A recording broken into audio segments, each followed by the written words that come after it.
Hey there, guys. Welcome to today's show. Today, we're talking all about intermittent fasting. And intermittent fasting has gained a lot of popularity and really for good reason. Most men that are struggling to get lean or lose weight fall into typically just eating too high of a quantity of foods. With implementing intermittent fasting and applying other important principles to your nutrition, you can manage your food intake easier to lose weight and lean up like never before. So, listen up to today's show to learn more about what intermittent fasting is and find out if it's an approach that you should consider implementing in your own nutrition.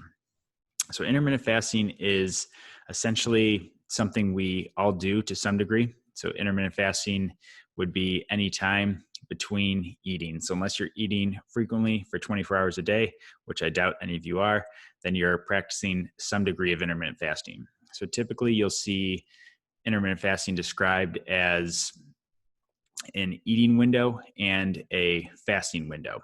So typically it's described as something like 12 and 12 would be 12 hours of fasting and 12 hours of eating. A more common approach is something like the 16 and 8 approach, where it's a 16-hour fast and 8 hours of a window where you're allowed to eat and consume calories. So to break this down to help you guys understand it, an example that would be pretty common for that 16-8 approach would be eating from 12 to 8. So you have your first meal at noon, and then you eat until, and you're not eating for constantly, but you have the opportunity to eat between that 12 p.m. and 8 p.m. window. So within this time, you would have maybe 2, 3 meals, depending on preference, or 2 meals and a snack, something like that. But then from 8 p.m. until 12 p.m. the following day, you would not eat anything or not consume any calories.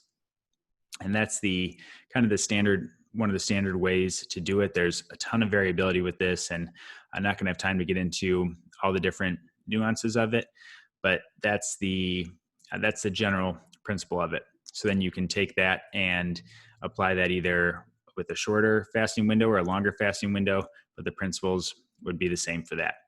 Now, a lot of the benefits that around this are, there's some hormonal benefits to giving us periods of time of not eating.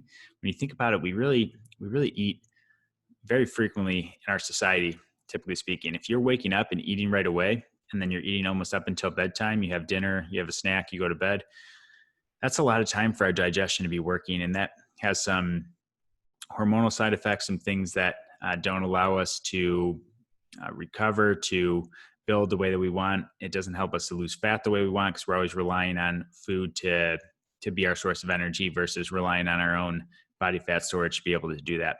So that's one of the big beliefs in intermittent fasting, is that it does have a hormonal effect. It does allow you to get into a little more of a natural fat burning state versus relying on sugars and carbs and other foods to be doing that frequently. Now, there's also a benefit of just consuming less calories. For a lot of people, it's a more satisfying way to eat.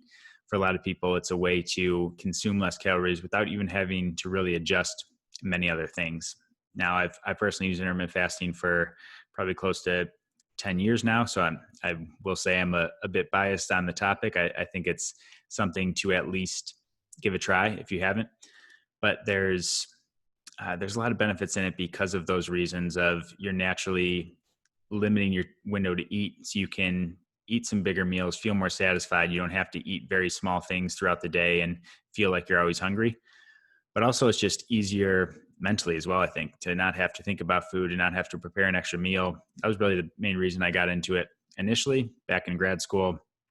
I didn't want to wake up any earlier and cook breakfast, so I just didn't eat breakfast. And I found out that that's what intermittent fasting was, and that it's actually a thing. But really, it was more out of laziness, if you will, of not wanting to prepare an extra meal, not wanting to buy an extra meal when it comes to a grad school budget. So those are some of the things that, just to give you guys an overview of the intermittent fasting and kind of when people implement it and how it's typically used. Now, like I mentioned earlier, most men do struggle to lose weight or lean up due to poorly managing the quantity of food that they're consuming or that they're ingesting.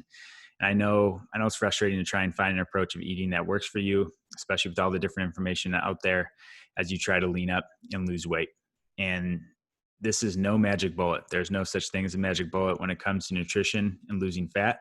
But intermittent fasting is a strategy that I've seen work wonders for many of the clients that I've worked with, many people I've talked to.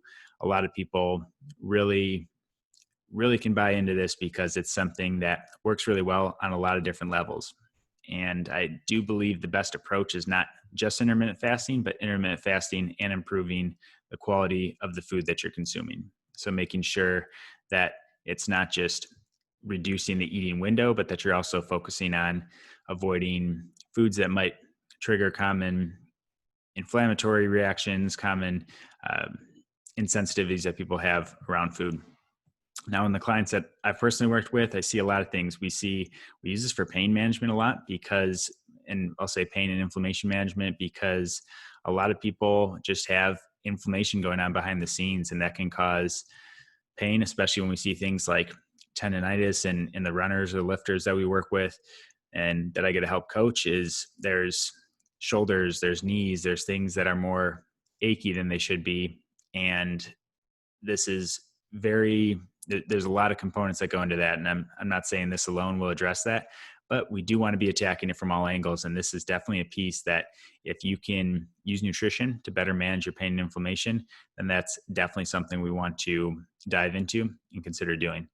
This helps with things like bloating. I've seen people and time again report feeling less bloated and less full less full all the time because we're giving our digestion a break and we're letting our digestion work and actually process the things we're consuming versus always just consuming.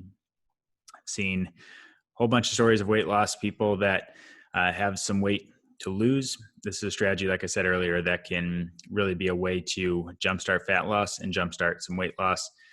I've seen people lean up from it. So people they might already be fairly fit. Some people that I get to work with have a great starting point and they already have a good grasp on what they're doing, but they're looking for that next edge. And something like this implemented strategically with the proper weight training program, the proper conditioning program, can really get people to that next level of leaning up. And one of the most overlooked things, and this is why I started it originally, and one of the things that really drives me to continue to eat this way, is that you have less reliance on food. And think about the amount of time we spend thinking about food, preparing food, going and buying food, these things throughout the day. And you're really just shortening that window down of how much you have to think on it. And you're teaching your body to be able to go longer periods without eating. Where if anyone out there has been hangry before, they know that this is a real struggle. And this is one of the biggest benefits I see, is that if I don't have access to food that I want to be eating, if for whatever reason we're out and about for longer and lunch gets pushed back, my body feels ready to be able to handle any of those things. And blood sugar is more steady, energy is more steady. And those benefits, I think, is one of the most often overlooked ones. And one of the reasons that you should maybe consider trying something like intermittent fasting. Now, if you are looking to give this a try and trying to use it as a tool to maybe lean up, lose weight, or just feel better, have more energy, be less reliant on food cravings, then here's where I would start with it. So I would choose a window of eating that works for you and your schedule. So like I mentioned earlier, there's a lot of variants out there of what that can look like. 16-8 is a common one for guys, especially for if there are any ladies listening, that window usually has to be shortened a little bit, the fasting window. I think, and generally speaking, I've seen 14 hours tends to be more of the sweet spot on the long end for the ladies listening. But for guys, 16 hours is sort of that middle range. Even going 12 hours is a really good starting point. If you've never done it before, that's really not that hard at all. If you're eating your last meal, finishing at 7, that just means eating at 7 the next day. That tends to be pretty easy for people. I think something more towards the 14 to 16 range tends to be a good sweet spot for people starting out. And depending on schedule and goals and all those things, some people push for even longer of 20 hours of fasting. And it sounds like a lot if you've never done it before, but once your body becomes adapted, it's really not as hard as it sounds.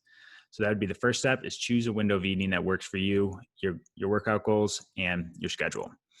So second thing, during that window, you're going to eat until you're satisfied, emphasizing quality foods.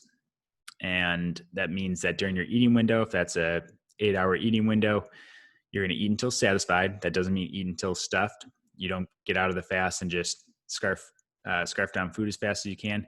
You want to eat until you're satisfied. So a lot of times we say that's feeling that 80% feeling of full. So not where you're completely stretched out and full, but eating up until 80% and emphasizing whole quality, nutritious foods with that. So a lot of veggies, a lot of high quality proteins, high quality fats, those types of things are what you're going to want to focus on during your eating window. And then when you're not in that window, you want to stick to non-calorie beverages only.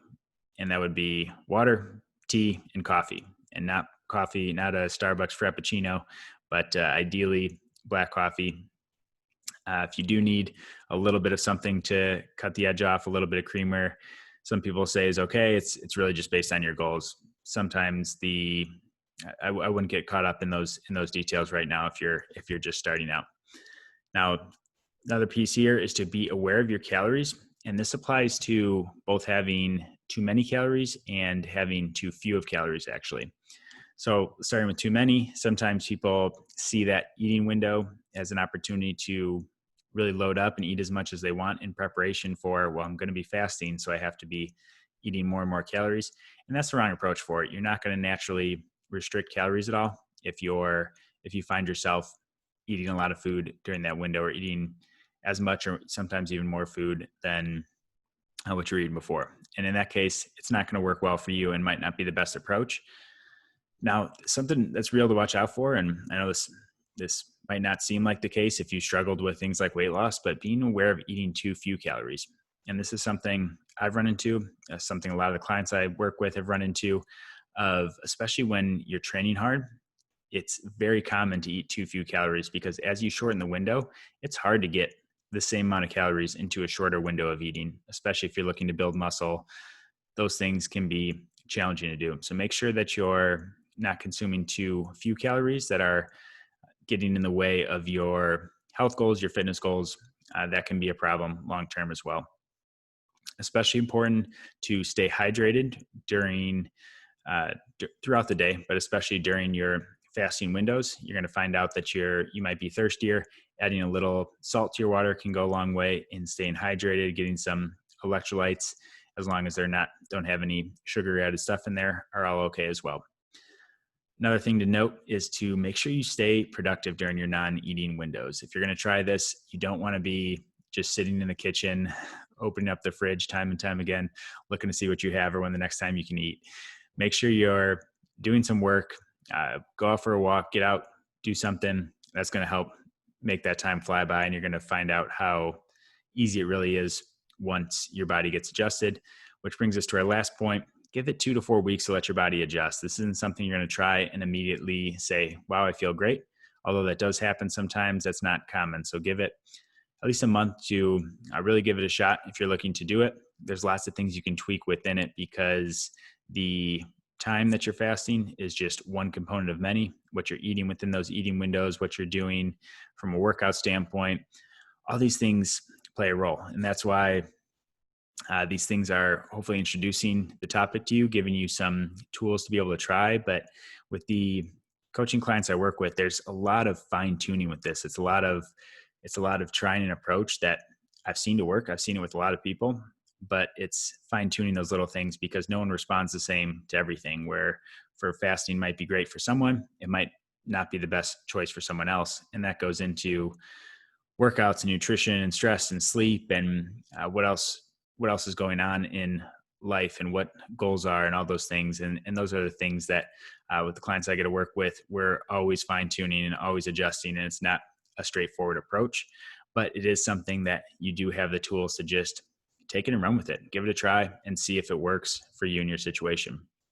So if you do continue to have a difficult time managing the amount of calories you're consuming, you're going to fall short of your fat loss goals. That's something that we know, and intermittent fasting is an approach to be able to implement to try and control that. And there's no one size fits all approach, but this is a reliable way to manage intake and to teach your body to burn more fat and potentially lean up more than you have before. So if you decide it's right for you and you can make it work for you, your goals and your schedule, you can experience some of the benefits that I've gotten to see personally and with other clients that I get to work with when it comes to intermittent fasting. So if you are looking for more specific guidance as it relates to your nutrition, head on over to the link in the show notes. I have a Calendly link in there. It's a way to schedule a free phone consult to discuss your goals and as it relates to things like training, things like your nutrition. There's only a handful of available spots for this each week. So if you are interested, really make sure to go get signed up on this right now if this is something you're interested in and you want to talk more one-on-one about your goals and what the best approach might be. Appreciate you guys listening in to today's show, and I will talk to you guys tomorrow.